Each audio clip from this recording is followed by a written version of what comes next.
Muchas gracias, presidente. El proyecto de ley que hoy se discute tiene por objeto permitir el ejercicio de una facultad que se describe como el derecho de toda persona cuya identidad de género no coincida con su sexo y nombre registral de solicitar la rectificación de estos. El tenor literal del artículo 1 propuesto implica que se puede rectificar el sexo de una persona o su nombre registral por una parte, y por otra, se puede rectificar, dado el tenor literal del artículo, su identidad de género.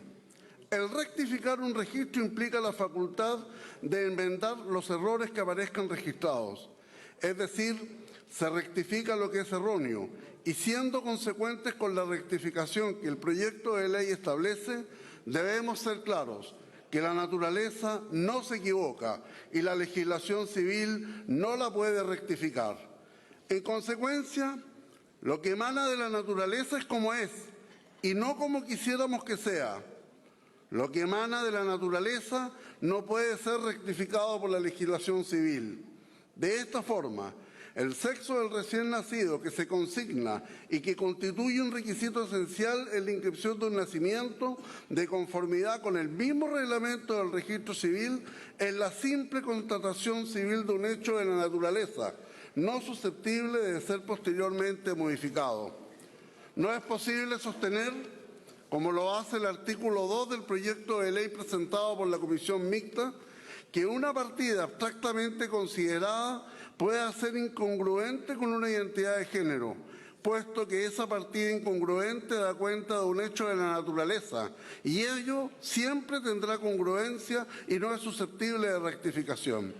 Donde sí existe una incongruencia es en el artículo 5 del proyecto de ley presentado, del cual establece, en su literal F, el denominado principio de la autonomía progresiva, reconociendo que todo niño, niña o adolescente puede ejercer sus derechos por sí mismo de acuerdo con la evolución de sus facultades, edad y madurez.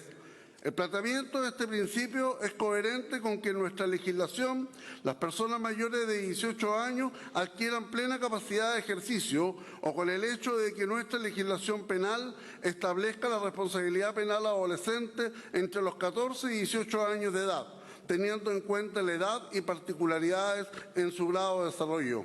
De ser aprobada esta ley, se estaría reconociendo plena autodeterminación a menores de 18 años que no tienen plena capacidad de ejercicio.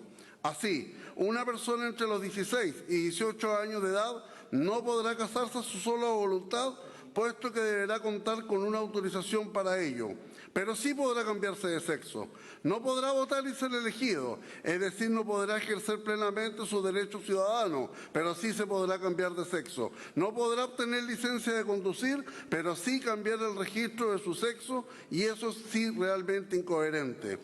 El proyecto de ley asimismo, en el caso de extranjeros, establece la obligatoriedad de inscribir previamente su nacimiento en el Santiago de la Oficina del Registro Civil, exigiendo asimismo que los extranjeros deben siempre acreditar su permanencia definitiva en Chile. Al respecto, cabe ser presente que no aparece como constitucionalmente posible el permitir que las personas extranjeras inscriban su nacimiento en el Registro Civil e Identificación de Chile.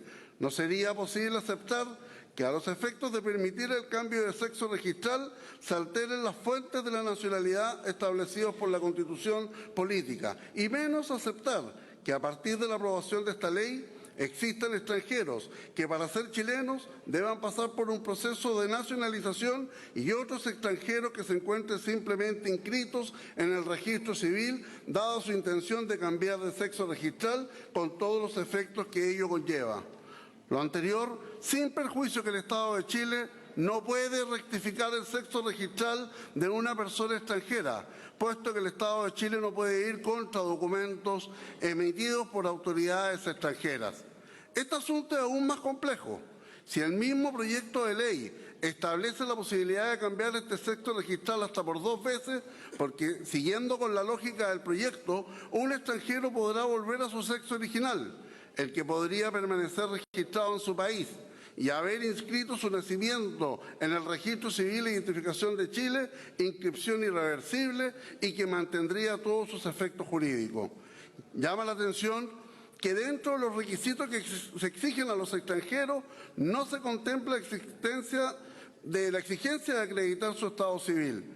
Ello facultaría al Estado de Chile a regular los efectos de esta inscripción en matrimonios celebrados en el extranjero. Finalmente, todas estas opciones aparecen como impresentables. No se han medido las consecuencias de estos eventuales hechos. El proyecto de ley establece en su artículo 8º la reserva de los procedimientos de rectificación y la información vinculada a ellos respecto de terceros. Cabe preguntarse si el concepto de tercero abarca a los padres o tutores de una persona menor de 18 años, así como la consideración de esa reserva en igualdad de condiciones respecto de personas de mayores de edad. Sí, en el contexto del proyecto debemos entender que la reserva también es aplicable respecto de los padres o tutores del menor de 18 años. Entonces, también debemos asumir que se está derogando o al menos modificando el concepto de patria potestad contenido en el artículo 224 del Código Civil, toda vez que se limita su participación activa, equitativa y permanente de ambos padres en la crianza y educación de sus hijos. Por otra parte, en caso de la rectificación del sexo registral de personas que tengan vínculo matrimonial vigente, se establece que el juez, a tiempo de pronunciar sentencia definitiva sobre la solicitud de rectificación, declarará la terminación del matrimonio y regulará su efecto. Es decir, el juez declarará la terminación del matrimonio aun cuando ésta no haya sido demandada. El proyecto de ley no prevé el caso de que, existiendo el cambio de sexo registral, no sea la voluntad de los cónyuges el disolver el vínculo matrimonial. En los términos que he redactado este proyecto de ley, la disolución del vínculo matrimonial constituye un imperativo para el juez independiente de la voluntad de los cónyuges. Es más, a partir de este hecho, el proyecto entiende que los cónyuges se han divorciado, lo que constituye al extremo una imposición legal por sobre la voluntad. La causal quinta del artículo 42 de la Ley 19.1947, que establece que los casos de disolución de matrimonio hoy no existe y su determinación como causal debe ser armónica con respecto al proyecto de ley. Es más, el cónyuge no demandante que se va a ver forzadamente divorciado por la sentencia que dispone el cambio de sexo registral se va a ver afectado en sus derechos personales o patrimoniales y eventualmente obligado a presentar recursos legales. Finalmente, el proyecto de ley señala que una vez realizado el cambio de sexo registral, este es oponible a terceros. Es decir, debemos entender como terceros también a los hijos, con los cuales estos terceros pasarán a tener por padre a una persona registrada como mujer o por madre a una persona registrada como hombre, y ello es inaceptable. La coalición Chile Vamos, cuando en las elecciones anteriores hizo un compromiso con los principios y valores cristianos que permitieron el gran triunfo del presidente Sebastián Piñera.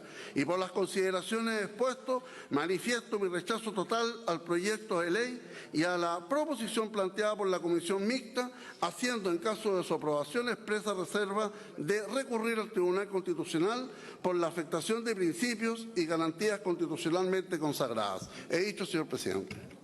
Gracias, senador Durana.